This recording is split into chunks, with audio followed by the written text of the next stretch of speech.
الله الرحمن الرحيم. السلام عليكم ورحمة الله وبركاته. الحمد لله القائل نحمده سبحانه وتعالى ونشكره. أشهد أن لا إله إلا الله وحده لا شريك له، وأشهد أن محمدا عبده ورسوله،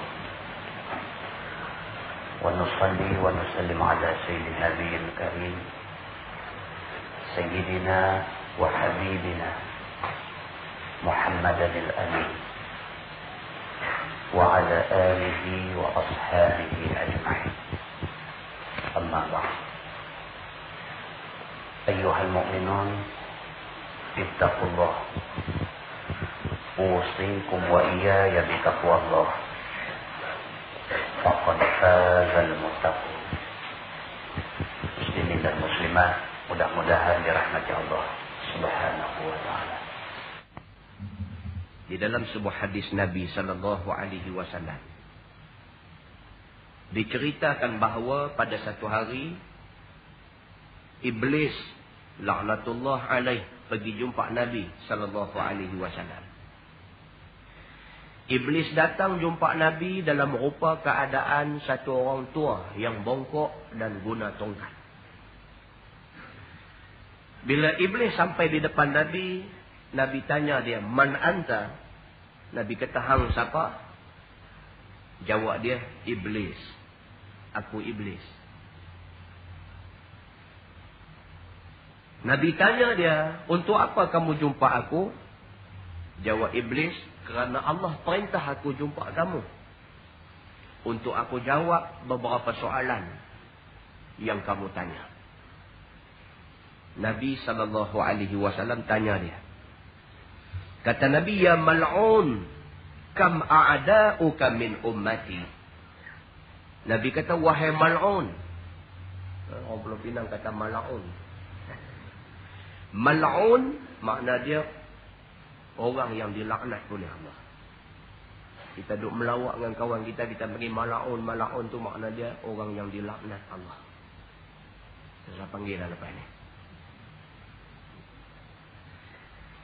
Bila Iblis jumpa Nabi, Nabi kata dekat dia, "Ya mal'un, wahai makhluk yang dilaknat oleh Allah, kam a'da'uka min ummati." Berapa ramai musuh kamu daripada kalangan umat aku? Yang jadi musuh kamu ada berapa ramai? Jawab Iblis, 15. Ada 15 golongan musuh aku. Kata dia, "Awwaluhum anta." Hak nombor 1 daripada 15 tu kamu sendiri. Dia tunjukkan Nabi. Iblis ni gentleman dia. Dia kata musuh aku ada 15 golongan. Awwaluhum anta. Hak mula di kalangan 15 tu anta. Kamu. Dia kata. Musuh nombor 1. Wasani imamun adil. Musuh yang kedua ialah pemerintah yang adil. Aku tak suka, Iblis kata. Kalau orang tu jadi pemimpin, jadi ketua, berlaku adil kepada rakyat dia, aku benci. Sedaya upaya aku akan jadikan orang yang jadi pemimpin itu manusia yang tidak adil kepada semua. Kalau dia jadi pemimpin yang adil, dia musuh ketat aku. Wasalis, golongan yang ketiga, ghaniyun mutawadhi. Musuh aku yang ketiga ialah orang kaya yang tawadhu. Aku tak suka. Dia orang kaya, dia orang pangkat besar, dia ada kemudahan, dia ada kesenangan, tiba-tiba tawadhu. Aku tak suka. Aku mau orang kaya sombong. Itu aku suka. Warrabi', yang keempatnya, tajirun sadiq. Peniaga yang benar. Aku tak suka. Orang berniaga benar dalam perniagaan dia. Aku tak suka. Imam Ahmad ibnu Hanbal berniaga. Imam mazhab Hanbali. Imam Ahmad ibnu Hanbal berniaga. Meniaga kain. Satu hari budak yang diuruskan perniagaan dia, bila orang main nak beli kain dia buka kain dia, Bismillahirrahmanirrahim, dia kata subhanallah, dia sapu kain gitu. Imam Ahmad Ibn Hanbal tengok budak yang duk tolong dia meniaga ni buka barang, Bismillahirrahmanirrahim, sapu, kata subhanallah. Dia mai tanya budak yang duk meniaga ni, apa tujuan kamu bismillah derah-derah tadi? Apa tujuan kamu sebut subhanallah derah-derah tadi? Apa tujuan kamu? Budak tu kata, tujuan aku nak tarik kepercayaan pelanggan pada aku. Imam Ahmad Ibn Hanbal kata, tutup kedai hari ni. Pasal apa? Pasal dia tak mau. Bagi dia itu satu penipuan. Bagi dia, bismillah derah dengan tujuan, dengan niat nak tarik pelanggan mai beli, itu satu penipuan. Dia tak mau macam tu. Kalau nak bismillah, bukan dengan tujuan itu. Dia bukan marah bismillah tu, tapi dia marah pasal tujuan kau tu. Itu sebab dia tanya budak ni, apa tujuan kamu bismillah derah-derah tadi? Budak ni kata, aku bismillah supaya pelanggan tertarik dekat kita. Kalau begitu, tutup kedai hari ni. Dia kata, aku tak mau orang beli kerana tertipu dengan lemah lembut yang kamu tunjuk. Pelik depan ni. Kata Iblis, wal khamis alimun mutakhasyak. Musuh aku yang kelima ialah orang alim yang khusyuk. Aku tak suka orang alim yang khusyuk. Aku suka kalau dia jadi orang alim tetapi hati dia megah depan orang. Itu aku suka. Orang alim yang khusyuk, yang hormat orang, yang reti tunduk pada orang ni aku tak suka. Wasadis mu'minun nasih. Yang keenam, musuh aku ialah orang yang beriman, suka bagi nasihat dekat orang. Tengok kawan dia nampak gelong sikit, dia tolong nasihat. Tengok jiran sebelah nampak gelong sikit, dia tolong nasihat. Orang yang suka memberi nasihat kebaikan, Iblis kata aku tak suka. Wasabi' mu'minun rahimul qalb. Yang ketujuh, musuh aku ialah orang yang beriman, hatinya lembut. Aku tak suka. Aku suka orang yang keras hati. Orang yang perungguh. Orang yang bengis. Orang yang selalu cepat marah. Ini aku suka. Wasamin taibun sabitun ala taubah. Yang ke-8 adalah orang yang selalu bertaubat dan kekal dengan taubat dia. Aku suka. Nabi SAW istighfar 100 kali satu hari. Dalam setengah riwayat kata 70 kali satu hari.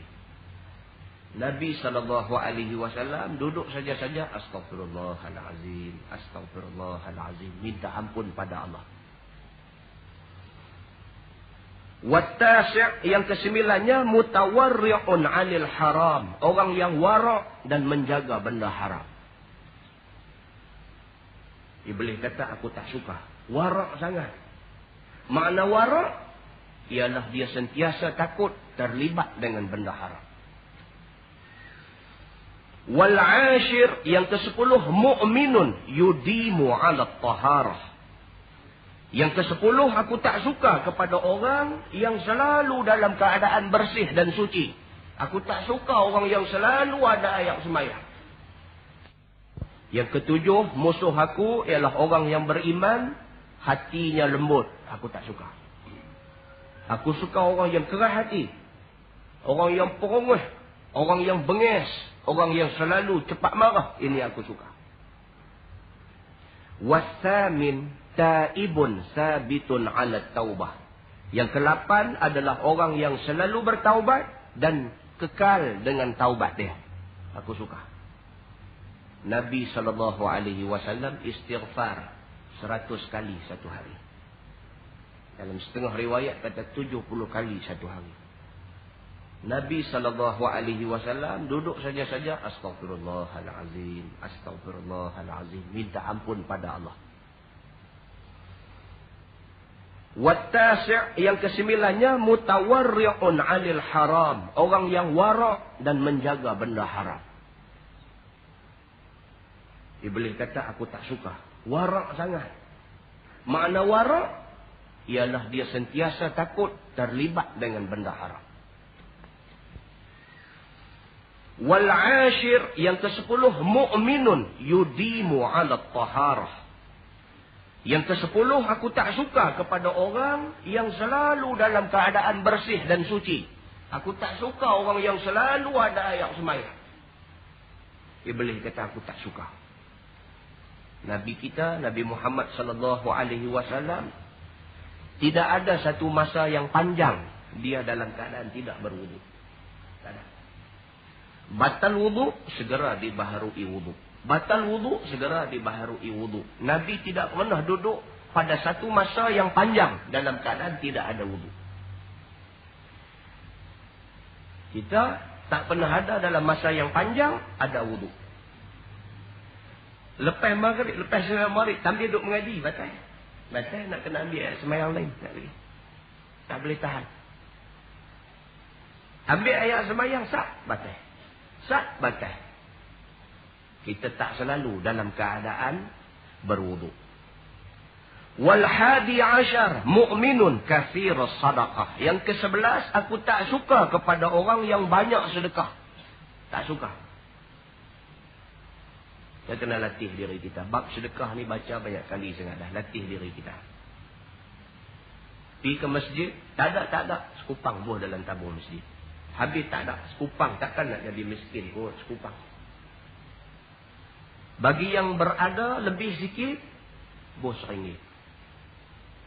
Bagi yang rasa dia jarang-jarang pergi masjid, bos RM50. Pasal jarang pergi. Dia sebulan sekali ada turun masjid 50 sebulan. Bagi yang tiap-tiap hari pergi, sehari RM1, sebulan RM30. Yang penting, kita selalu sedekah. Selalu masuk duit dalam tabung masjid. Latihan, yang ni latihan. Wallazina jahadu fina lanahdiyannahum subulana. Orang yang nak dapat hidayah ini Allah sebut dalam Quran ialah orang yang bersungguh-sungguh bermujahadah akan diri dia. Tak dapat. Hidayah ni bukan murah harganya.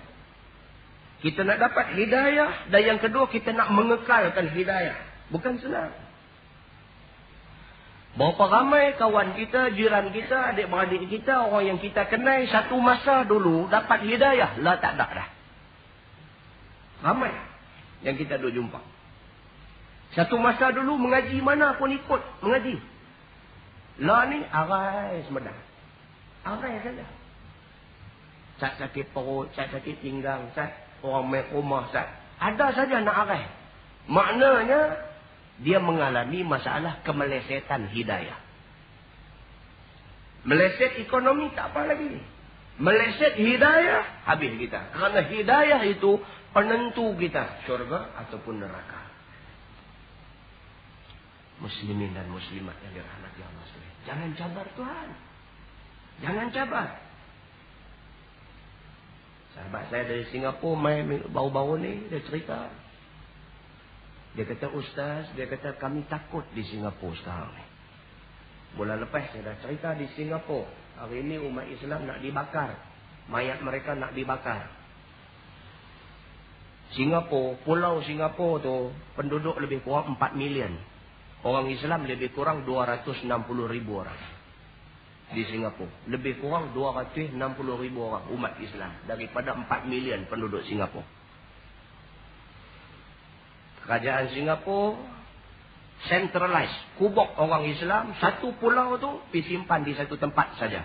Nama dia Jurong. Tempat tu nama Jurong. Situ saja kubuk orang Islam. Tempat lain tak boleh. Hari ini Singapura sudah sampai kepada puncak pembangunan. Tak boleh pergi. Habis dah. Tanah semua habis dah. Daripada bangunkan semua tanah yang ada. Sehingga kan yang masih baki tanah kubuk orang Islam. Pemerintah Singapura tengok tanah kubuk itu sebagai satu pembaziran. Dia nak tanah kubuk tu untuk buat sesuatu yang mendatangkan hasil ekonomi. Maka umat Islam di Singapura dicadangkan supaya sign satu surat. Mengizinkan bila mereka mati, mayat mereka dibakar. Seperti mayat Hindu Paria. Singapura. Orang Islam di Singapura yang minoriti, yang sedikit, yang cuma 260,000 orang protes, tak setuju, minta belah kesian dekat kerajaan dia. Kerajaan kata, satu cara je lah ni, hampa pi dekat Johor, bawa tepurung, minta belah kesian kerajaan Johor. Kalau kerajaan Johor bagi, pi tanam di sana. Tanah sini kami nak ambil juga. Muslimin dan muslimat yang dirahmati Allah sekalian. Kata kawan kita dari Singapura ni, dia kata, Ustaz, saya takut. Dia kata dalam seminggu, 2 minggu lepas, dia kata di Singapura satu kejadian pelik. Kena kilat, kena petir. Yang mula-mula kena tu orang kerja elektrik. Kalau kita sini TNB lah. Dua kerja elektrik, tengah dua buat kerja elektrik, kena kilat. Siap, kata. Hangus rentung badan, mati. Banyak pihak kata kena karan, bukan kena kilat. Tak apa bila. Diikuti dengan budak tengah main bola di padang. Siap, kata kena kilat. Rentung, mati. Sampai yang paling dahsyat Ustaz, dia kata satu orang tengah langkah kaki nak masuk dalam supermarket. Dia kata, Ustaz biasa pergi Singapura. Ustaz tahu Singapura? Singapura bangunan rapat-rapat. Kilat tu boleh mai kona baring masuk. Mai bagi kawan nak masuk supermarket. Dia bukan kawasan lapang. Kawasan bangunan dekat-dekat kilat mai. Dia boleh kona celah bangunan tu. Sak kena kawan nak masuk supermarket ni. Hangus rentung, rebah, mati. On the spot. Setakat ni sudah 8 orang. Dia kata dalam tempoh 1 minggu. Tidak ada hujan, tidak ada ribut. Kadang-kadang tengah panas elok, kilat mai. Dia mai di rumah saya, dia kata, apa Ustaz, ini apa semua ni? Inikah bala Tuhan? Saya katakan ini satu jenis daripada bala.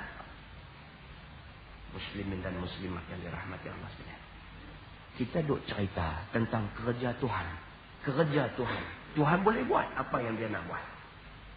Kadang-kadang Tuhan boleh buat satu benda yang manusia tak pernah terlintas. Tuhan akan buat. Tuhan buat. Maka berjaga-jagalah. Jangan sampai datang murka Allah. Sehinggakan Allah sampaikan bala yang tidak disangka-sangka. Iblis yang jumpa Nabi. Kata pada Nabi. Musuh yang ke-11. Ialah orang yang banyak bersedekah. Wasani ashar. Musuh aku yang ke-12. Mu'minun hasanul khuluq ma'an nas. Musuh aku yang ke-12 ialah orang yang beriman, akhlak dia baik dengan manusia. Aku tak suka orang akhlak baik. Aku suka orang yang sombong dengan manusia. Orang yang tak peduli ke manusia. Orang yang rasa dia besar daripada manusia lain. Aku suka orang yang macam ni. Orang yang suka merendah diri, akhlaknya mulia, aku tak suka. Wasalis ashar mu'minun yanfa'un nas. Orang yang paling aku tak suka yang ke-13 ialah manusia yang banyak memberi manfaat pada manusia. Aku tak suka. Dia ada duit, dengan duit dia manfaatkan orang lain. Dia ada ilmu, dengan ilmu dia manfaatkan pada orang lain. Dia ada kebolehan, dengan kebolehannya dia manfaatkan orang lain. Aku tak suka orang yang suka bagi manfaat pada manusia. Aku suka orang yang menyumbang kepada rosak manusia. Aku suka. Saya sebut di banyak masjid dah. Di Kedah pun saya sebut. Di belah Pulau Pinang ni pun saya sebut. Yang amat berhormat Menteri Besar Selangor.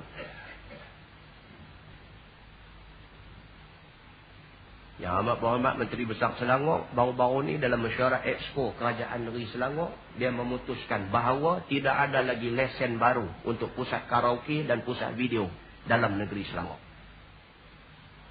Mana-mana pusat karaoke dan pusat video yang sedang beroperasi, yang duk jalan dah lah ni, dia kata setakat tamat tempoh tidak diperbaharui lesen lagi. Pasal apa? Dia kata kita dapati benda-benda ni semua mengarut, dia kata. Merosakkan anak-anak muda dalam negeri kita. Saya pergi di Masjid Sultanah Bahir, Halo Staf, saya seru orang-orang Halo Staf, suruh tulis seorang satu postcard hantar pergi dia. Tahniah. Tak payah tulis alamat kita. Tak payah harap balas, ya? Tak payah, tak payah. Ada pula tulis kat bawah tu harap balas ya. Tak payah balas. Kita just nak bagi tahu kat dia. Kata tindakan dia tu kita sokong.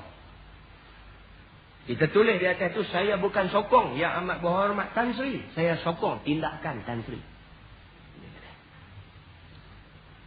Mereka orang politik ni, mereka syok bila orang sokong mereka. Kita tunjuk, kita sokong tindakan dia tu. Kita tunjuk, kata kita sokong. Mudah-mudahan dengan itu, dia lebih bersemangat untuk buat benda-benda yang baik lagi.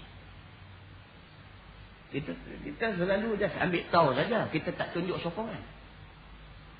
Dia tengok Azura, TV3. Pembaca berita TV3 pakai tudung.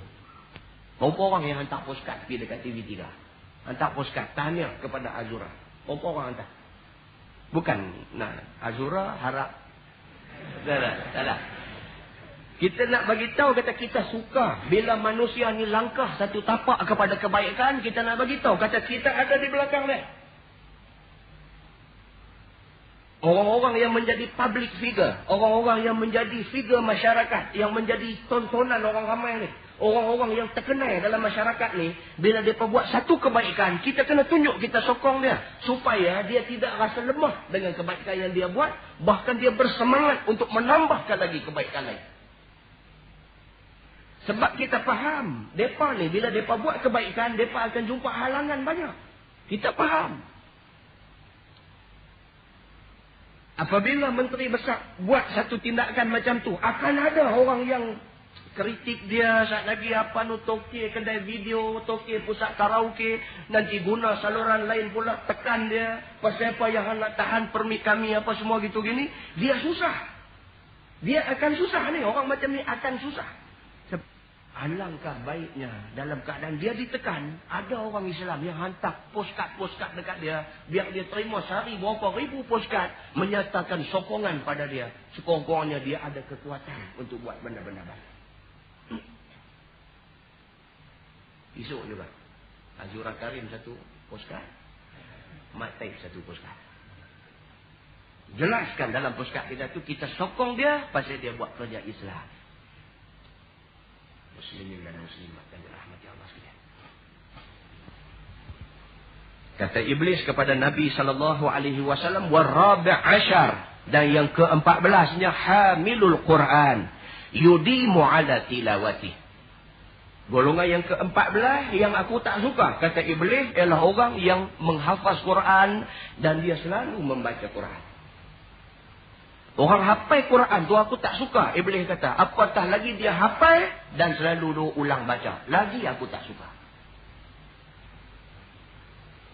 Wal khamis ashar, dan yang ke-15-nya qaimun bil lail wan nas niyamun.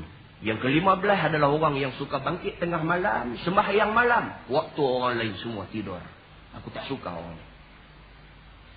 Muslimin dan muslimat yang dirahmati Allah sekalian. Setelah Iblis cerita dia tak suka 15 golongan ini, jadikanlah diri kita golongan yang Iblis tak suka. Kerana golongan yang Iblis tak suka, Allah suka. Muslimin dan muslimat yang dirahmati Allah sekalian, mudah-mudahan mukaddimah itu memberikan manfaat bagi kita semua insya-Allah. Kita sambung bacaan kitab kita menggunakan kitab Muhimmah fi Ilmil Hadis. Muhimmah fi Ilmil Hadis, kita sampai pada muka surat 22. Kita sampai pada muka surat 22. Pada bulan lepas kita sudah habiskan tentang 18 golongan yang Allah cukup benci. 18 golongan yang Allah cukup benci. Mereka tidak akan diampunkan oleh Allah, melainkan mereka taubat dengan taubat nasuha. Pada malam ini muka surat 22 bahagian tengah tu, kata dia, ini suatu tanbih. Ini suatu tanbih pula. Tak kala kita ketahui daripada segala jalan yang jadi kebinasaan atas segala orang yang berkahwin, seperti yang telah tersebut dahulu itu, maka sayogianya pula kita ketahui akan faedah berkahwin dan kelebihannya. Itu dia. Daripada muka surat 1 sampai muka surat 22 kita baca dah. Cerita pasal kebinasaan orang kahwin. Cerita pasal dengan kerana kahwin ni banyak tanggungjawab kita nak kena pikir. Dengan kerana kahwin ni kita terdedah kepada ujian cemburu dan sebagainya. Semua kita baca sampai muka surat 22. Malam ni baru nak cerita kebaikan dan faedah dan kelebihan kahwin. Ya. Nikah anak 7 dah tak tahu apa kebaikan dia. Malam ni kita nak tengok apa kebaikan dia. Maka adalah faedah berkahwin itu 5 perkara. Dia ada 5 kebaikan kita kahwin ni. Yang pertama, dapat anak. Itu dia. Rayah ataupun matlamat kahwin nombor 1. Nak anak. Ada kawan saya dulu menikah umur muda. Menikah umur 20-an, tengah duk cah. Tengah duk cedai, tengah duk gedik kuat, menikah. Bila menikah ni berasa macam tak bersedia lagi dapat anak. Lalu dia dengan bini dia merancangkan untuk tidak dapat anak lagi. Kerana nak seronok-seronok lagi. Jadi nak mengukuhkan perancangan untuk tak mau dapat anak ni, buat sembahyang hajat laki bini. Ini cerita. Suami jadi imam, isteri jadi makmum. Sembahyang hajat dua-dua laki bini, sujud punya lama lah minta, ya Allah, kami tak mau anak lagi. Kami tak mau lagi. Minta, ya Allah, tangguhkan dulu anak dekat kami ni. Minta, ya Allah. Tahan. Sampai hari ni sudah 17 tahun tak dapat anak. Muslimin dan muslimat yang dirahmati Allah sekalian, anak itu anugerah Allah, itu rezeki daripada Allah. Jangan kita tolak rezeki. Jangan kita buat sembahyang untuk tolak rezeki. Itu sebab tidak ada sembahyang tolak hujan. Hujan itu rezeki. Yang ada sembahyang istisqa, sembahyang minta hujan, ada. Kalau kita nak buat majlis apa-apa, majlis forum ke apa besar-besar, kita takut hujan, minta kepada Allah, ya Allah, minta selamatlah majlis kami. Allah lebih faham apa maksud selamat itu. Jangan sebut, ya Allah, mintalah jangan kamu turunkan hujan pada kami. Dia tutup spekok dia habis. Bawa tepurung melilau dalam kampung habis atas. Jangan lupa kerja gitu. Mailah hujan macam mana pun, ini rezeki daripada Allah. Mai hujan sampai banjir, ini ujian daripada Allah. Kita sebagai manusia minta, ya Allah, selamatkan kami. Sudah. Sebarang benda yang berbentuk rezeki, jangan kita duk minta supaya Tuhan tahan. Jangan. Karena itu menimbulkan murka Tuhan. Jadi sahabat tadi ni sampai sembahyang hajat, 2 laki bini minta, ya Allah, kami tak mau anak. Allah tak bagi terus dekat dia. Yang pertamanya, tujuan kahwin dapat anak. Iaitulah asal kelebihan yang dituntut akan berkahwin. Itu asal, punca, perkara pokok kahwin. Kerana nak dapat zuriat, nak dapat anak. Kerana maksud dengan berkahwin itu menghasilkan anak. Supaya jangan sunyi alam ini daripada jenis manusia. Dia duk emphasize, dia duk tekankan tentang peri pentingnya anak, zuriat. Manusia yang muslim, yang mukmin di atas muka bumi ini. Dan yang demikian itu muwafaqah dengan yang direda oleh Allah Subhanahu wa taala dan rasulnya. Maknanya kita suka untuk dapat anak, itu muwafaqah, maknanya sama. Sama dengan yang Allah nak, yang Nabi nak. Nabi kata, hendaklah kamu berkahwin, aku bangga dengan ramainya umat aku pada hari kiamat esok. Maknanya hadis itu merujuk kepada Nabi suka umat dia ramai. Nak ramai umat, kena kahwin. Kena dapat anak ramai. Dan setengah daripada faedah dapat anak itu, iaitu kekal ia mendoakan bagi ibu bapaknya kemudian daripada mati keduanya. Seperti sabda Nabi SAW, "Idza mata banu Adam, in qata'a amaluh illa min salasin, sadaqatin jariyah, aw ilmin yuntafa'u bih, aw waladin salihin yad'ulah." Artinya, apabila mati seseorang anak Adam, nescaya putuslah segala amalnya, melainkan 3 perkara juga. Yang pertamanya, sedekah yang diwakafkan. Dan keduanya, ilmu yang memberi manfaat ia dengan dia. Dan ketiganya, anak yang saleh yang minta doa ia baginya. Ini hadis yang popular. Selalu kita dengar hadis ni. Baik. Dia kata, maka berbanyakkanlah olehmu, hai segala manusia, daripada memberi sedekah dan berbuat wakaf dan menuntut belajar. Dan mendengarlah olehmu akan yang memberi manfaat. Dan minta doalah oleh kamu, dikurniakan Allah akan anak yang saleh. Satu hari, sahabat-sahabat Nabi pergi duduk sebelah bilik Nabi. Mereka pergi nak jumpa Nabi. Sayyidatina Aisyah apa kata, Nabi ada urusan, tunggu sah. Mereka duduk tunggu di luar bilik Nabi ni, sambil-sambil duduk bersembang. Cerita pasal mati. Seorang sahabat kata, bagaimana cara nak panjangkan umur supaya lambat mati? Bersembang. Cakap-cakap mereka ni didengar oleh Nabi. Nabi dengar. Bila Nabi keluar mai, Nabi kata, kamu bercakap tentang panjang umur? Nabi kata, mereka kata, ya, betul ya Rasulullah. Kami bercakap tentang soal panjang umur. Nabi kata, tinggallah anak yang saleh. Anak yang saleh itu menyebabkan umur kamu panjang.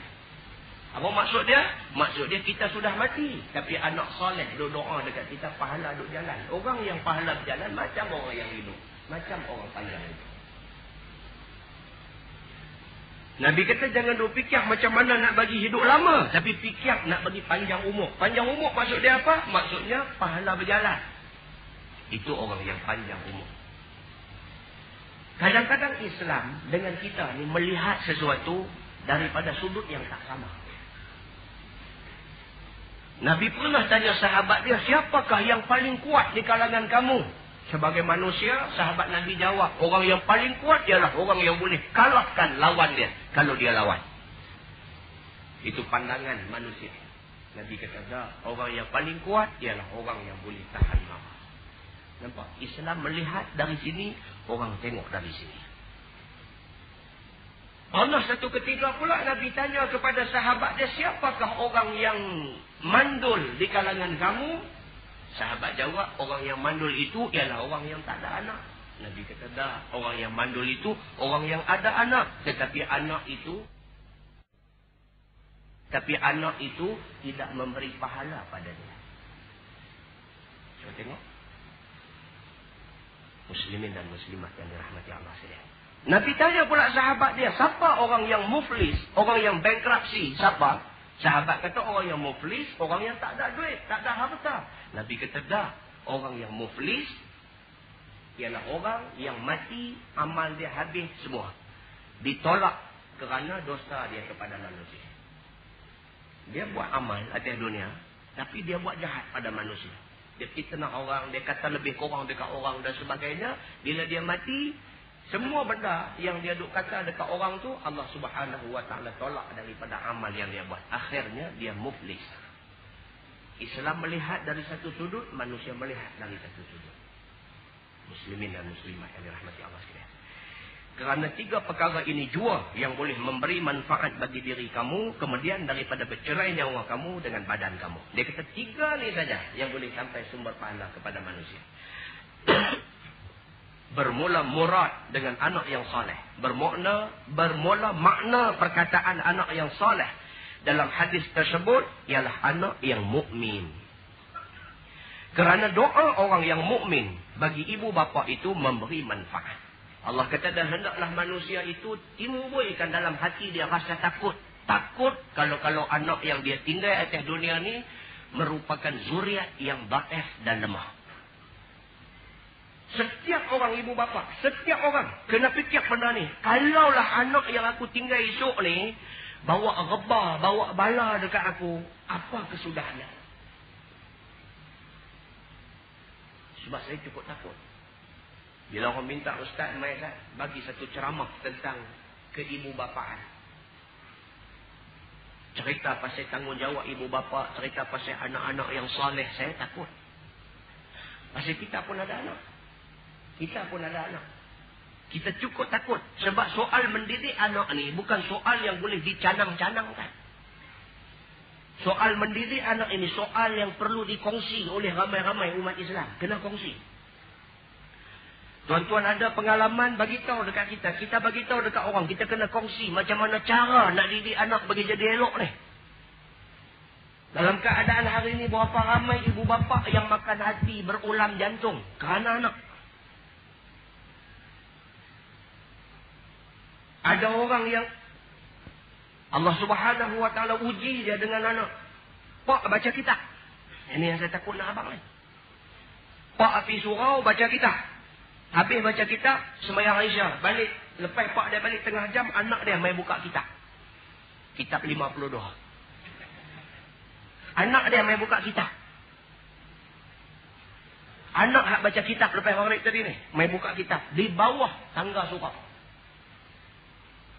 Betapa fitnahnya bapa yang berkenaan. Takut. Soal didik anak bukan soal yang nak dicanang-canangkan, bukan soal yang nak dimegah-megahkan. Tapi soal didik anak ini soal tanggungjawab, soal amanah yang mesti diselesaikan oleh semua orang Islam. Kadang-kadang kita duk rasa anak kita cukup okey dah, baik dah. Depan kita, belakang kita tak tahu. Anakku Sazali. Anakku Sazali. Yang tu kita kena puji P.Ramlee.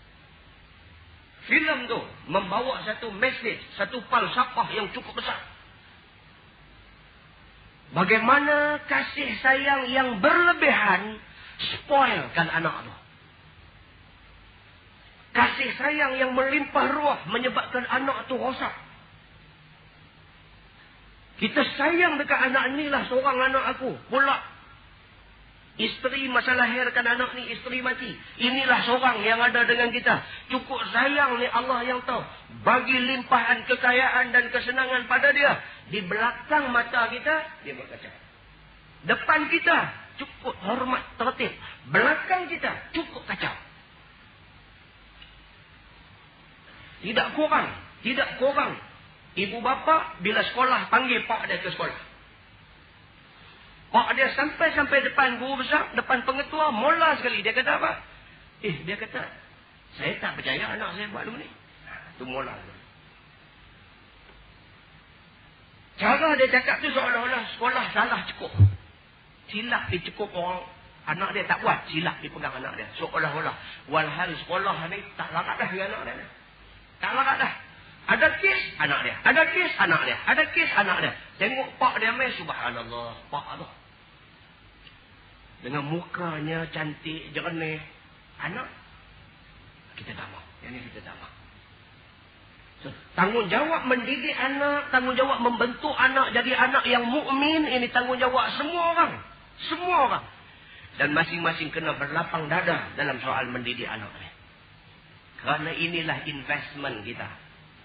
Yang investment ini ataupun pelaburan ini jauh lebih menguntungkan daripada pelaburan dalam ASN apa semua yang kita sebut tadi. Anak kita 5 orang, 5 orang itu aset kita. Kita laborkan ke 5 ni. Kalau sekiranya dia membawa sesuatu yang baik, maka untunglah kita. Kalau dia buat sesuatu yang tak baik, maka bara api neraka lah yang dia kirim dekat kita. Baik. Dia kata sama ada anak itu saleh. Kerana doa orang yang mukmin bagi ibu bapa itu memberi manfaat. Sama ada ibu bapa itu saleh ataupun fasik. Tak kira. Pak ni orang saleh, orang baik-baik ataupun pak ni orang fasik. Kalau tinggal anak baik tetap memberi manfaat pada bapa dia. Muslimin dan muslimat yang dirahmati Allah sekalian. Maka ia itu diberi pahala akan ibu bapaknya itu dengan sebab doa anaknya. Dan sekalian kebajikan anaknya itu sampai pahalanya itu akan ibu bapaknya. Yang ini ittifaq jumhur ulama. Kalau anak buat, tentu sampai. Sabit dengan hadis sahih yang kita baca. Hari ini berlaku kematian. Bapak mati hari ini. Malam, himpun anak-anak saja di rumah. Baca Quran ke, baca Yasin ke, zikir ke, buat tahlil ke, apa ke, buat. Dengan niat supaya kebaikan ini sampai kepada arwah bapa dia. Ittifaq jumhur ulama sampai. Kerana yang buat itu anak. Anak. Tapi kita ni masyarakat kita tak gelut yang tu. Kita tak gelut betul anak tu. Dikira nak guna orang masjid mai buat. Sedangkan nak guna orang masjid mai buat, Imam Syafi'i kata tak dah. Ada pendapat dalam fiqh yang kata, dia tak kata dapat. Dia kata terpulanglah kepada luas rahmat Allah. Kalau Allah nak bagi sampai, itu hak Allah. Tetapi qaul yang muktamad dalam Syafi'i, dia kata tak nak. Pasal apa? Sabit dengan hadis yang sahih. Nah, so jangan duk fikir nak himpun duit habuan buat arwah kita. Tapi fikir macam mana nak buat anak kita tu selalu doa dan kirim sesuatu yang baik pada kita. Dan setengah daripada faedah dapat anak itu jadi manfaat bagi ibu bapaknya pada hari kiamat. Hari kiamat esok pun anak mainkan peranan tolong mak bapak dia. Apabila mati anak itu pada ketika kecil, seperti sabda Nabi SAW, inna tifla yajurru bi abawaihi ilal jannah. Artinya sesungguhnya kanak-kanak kecil yang mati itu menarik ia dengan kedua ibu bapaknya itu masuk dalam syurga. Ini mana-mana orang yang Allah uji dia mati anak kecil. Allah uji ibu bapa dengan mati anak kecil. Tadi petang saya telefon satu kawan duduk di Kuala Lumpur. Lama tak jumpa dia, lama dah. Dah masuk belas tahun dah. Kemudian di sekolah tadi ada kawan bagi nombor telefon dia, saya pun telefon kat dia. Sembang tanya apa abang apa begitu begini. Kita orang Melayu ni bila telefon nak tanya apa? Anak Allah. Cina kalau jumpa dia tanya makan dah lagi. Kan? Hindu saya tak tahu dia tanya apa. Saya tahu apa kawan dengan dia mana. Cina kalau jumpa, mana sekali makan lagi. Dia kira nak pergi makan lagi. Orang Islam, orang Melayu. Kalau jumpa, anak Allah. Jadi kita orang Melayu. Tanya tu tadi ni. Sembang-sembang tanya dia anak orang aja.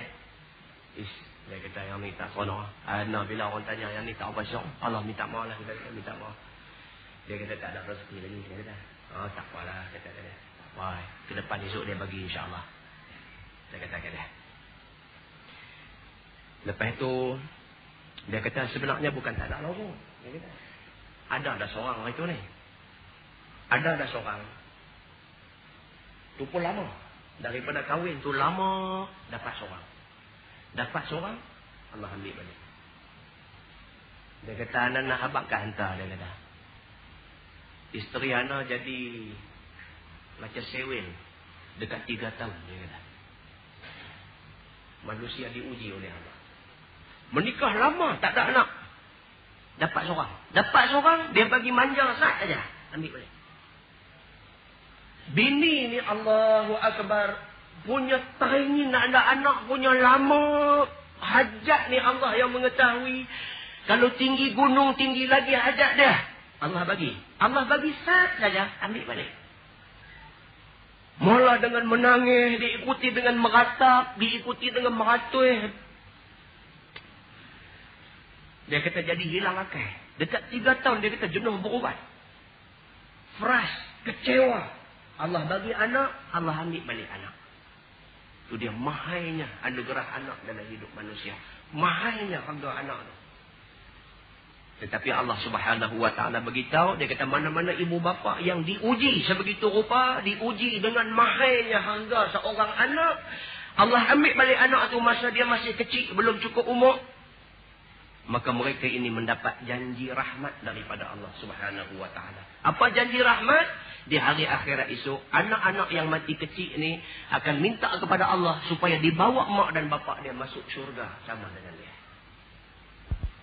Dia kata, dan lagi sabda Nabi SAW bahawa sesungguhnya kanak-kanak yang kecil itu dikata baginya, masuklah engkau ke dalam syurga, maka berhenti ia di atas pintu syurga.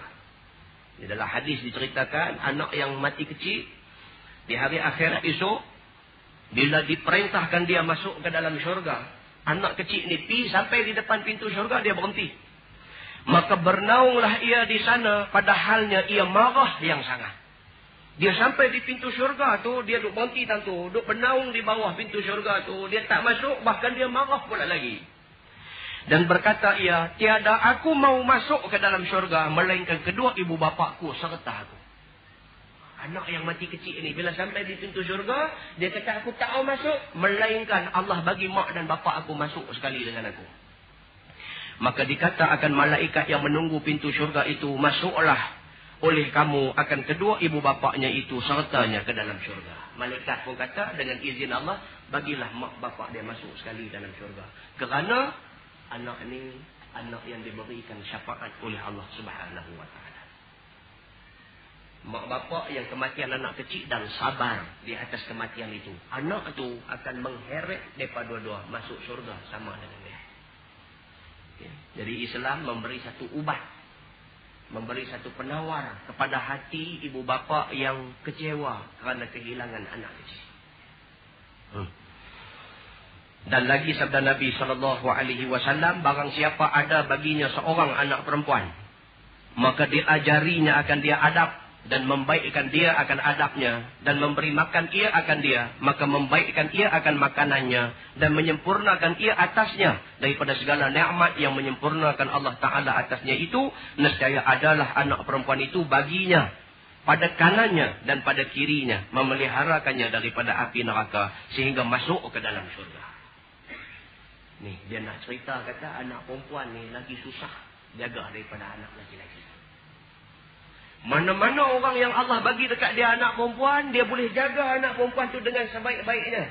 Jaga bukan saja jaga makan minum, bukan jaga pakaian saja, jaga semua. Adab dia, akhlak dia, kesempurnaan pendidikan dia.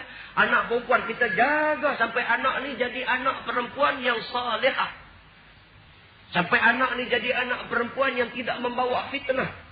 Mana-mana ibu bapa yang berjaya membentuk anak perempuan sampai jadi macam tu punya baik, Allah Subhanahu wa taala janji di atas lidah Nabi dia, Nabi Muhammad sallallahu alaihi wasallam, anak-anak ni akan duduk di kiri kanan dia di hari akhirat esok, menjadi perisai ibu bapaknya daripada neraka dan dibawa ibu bapaknya ke syurga. Susah ada anak perempuan yang buat main. Sebenarnya perempuan laki-laki kalau jaga elok-elok, tapi nak jaga anak perempuan ni memang lebih susah, kerana dia terdedah pada fitnah.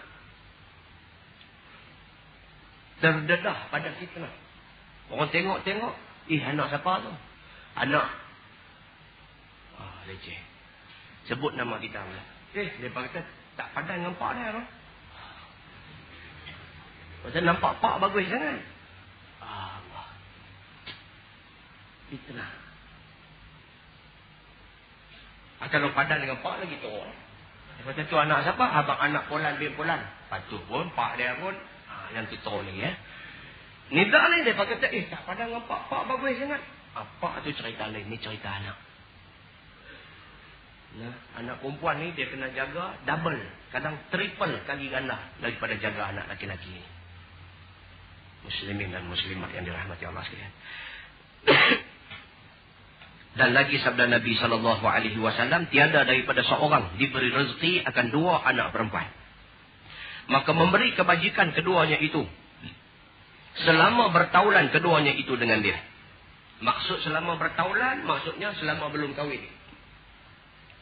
Siapa yang ada dua anak perempuan dan anak perempuan itu selama belum kahwin duduk sama dengan dia, dan dia menjaga hal ehwal kebajikan dan kebaikan anak perempuan ni selama anak perempuan ni belum kahwin duduk dengan dia, dia jaga elok, melainkan memasukkan oleh keduanya itu akan dia ke dalam syurga. Dengan kerana jaga dua anak perempuan ini, maknanya dua bebanan. Orang yang ada seorang anak perempuan pun susah dah, tambahlah ada dua anak perempuan nak kena jaga. Kalau dua anak perempuan dia boleh jaga dengan baik, maka Allah Subhanahu wa taala akan bawa dia ke syurga. Ni anak perempuan, orang perempuan ni, itu saya tengok Hari Wanita dalam televisyen dulu. Tak apa-apa benda perempuan ni. Raimah, nak komen tadi orang marah pula. Tak suruh pun. Bila bercakap tu, nada cakap tu seolah-olah macam mereka ni tak dibela. Saya duduk tengok tu, rancangan Hari Wanita tu duduk tengok tu. Cakap tu, dia tidur interview orang yang duduk bercakap tentang wanita ni. Masing-masing bercakap seolah-olah mereka ni golongan yang tak dibela.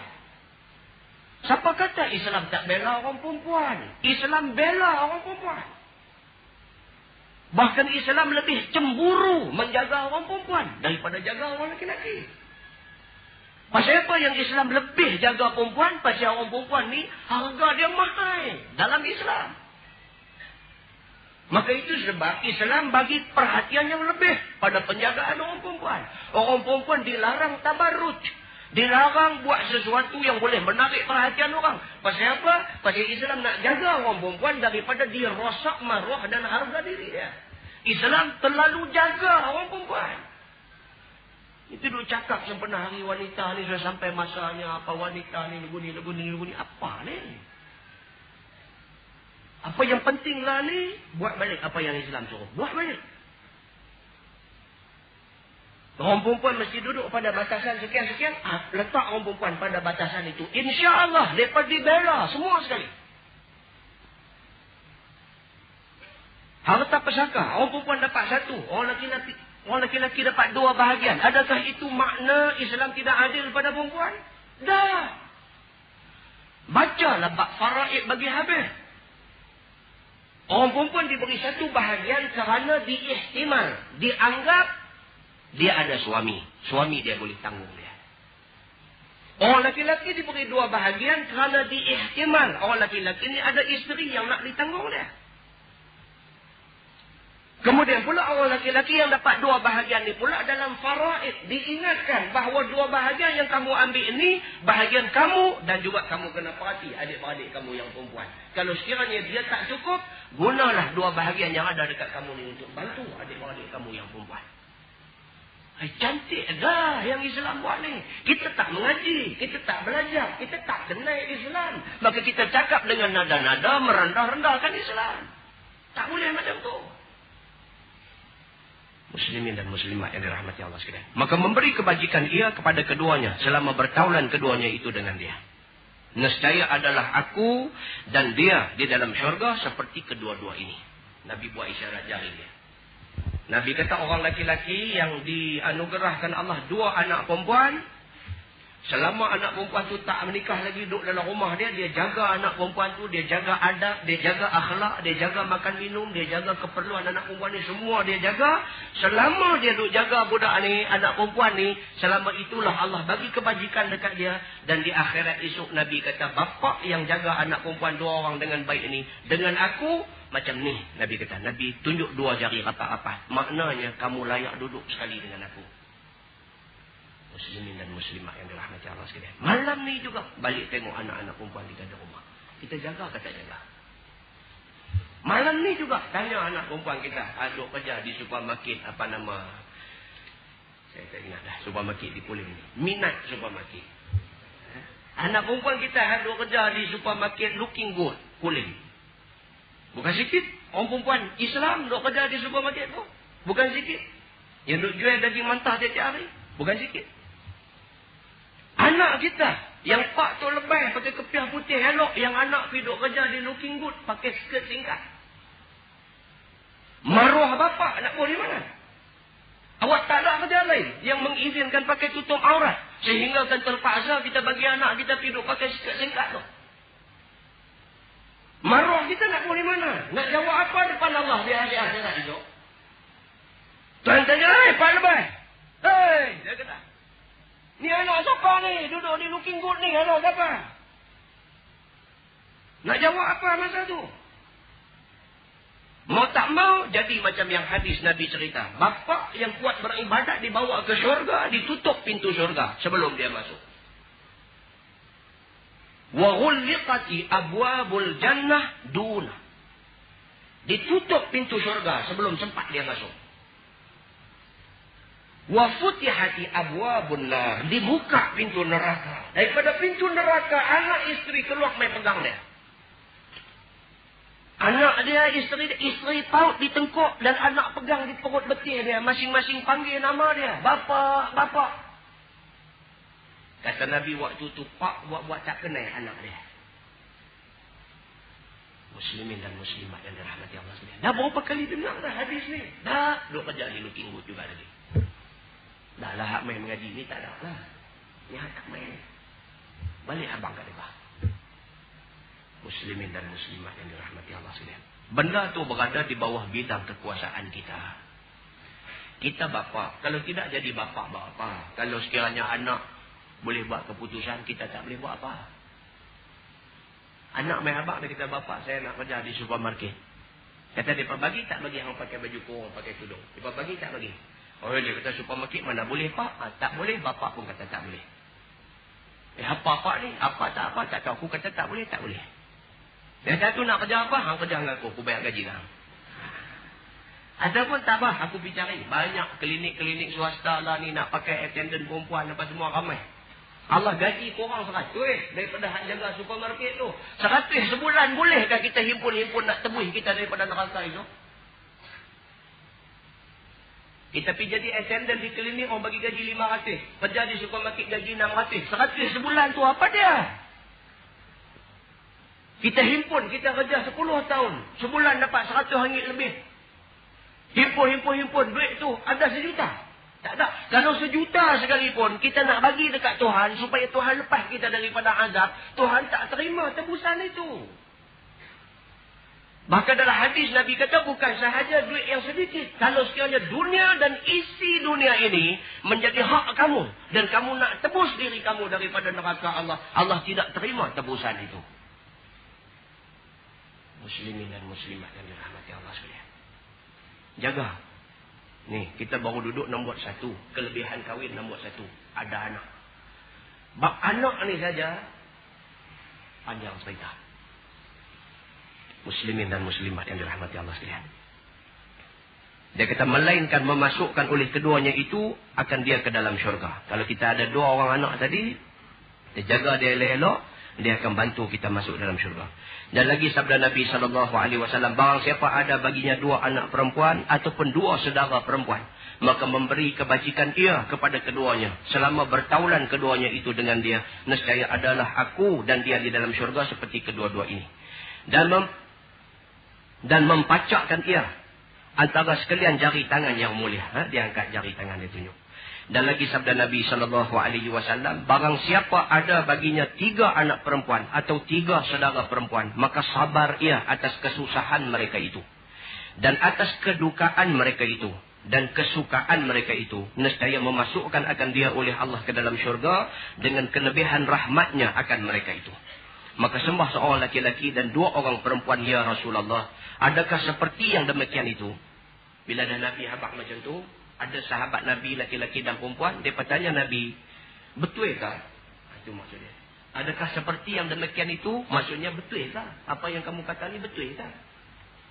Maka sabda Nabi SAW, 2 orang perempuan seperti itu jua. Tak kira. Kalau sekiranya ada 3 orang pun macam tu, ada 2 orang pun macam tu, tak kira. Janji ada anak perempuan, kita jaga anak perempuan elok-elok, maka kamu di syurga duduk dengan aku seperti ni. Nabi kita seperti 2 jari duduk apa-apa.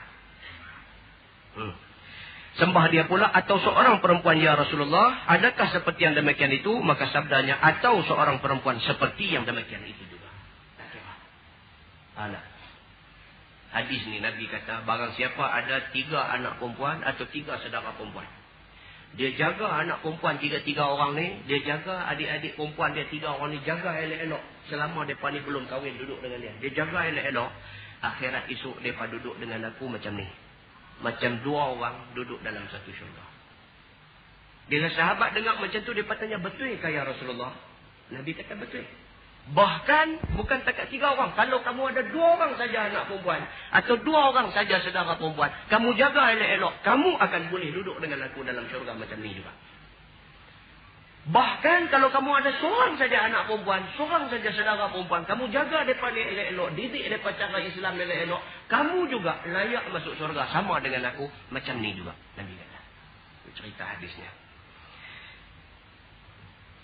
Dan lagi sabda Nabi SAW, barang siapa mati yang ada baginya 2 daripada anak yang kecil, maka sesungguhnya telah tertegah ia daripada suatu yang menegah daripada api neraka. Ini orang yang mati, anak kecil mati. Anak kecil lagi, belum cukup umur, mati. Maka dia selamat daripada neraka.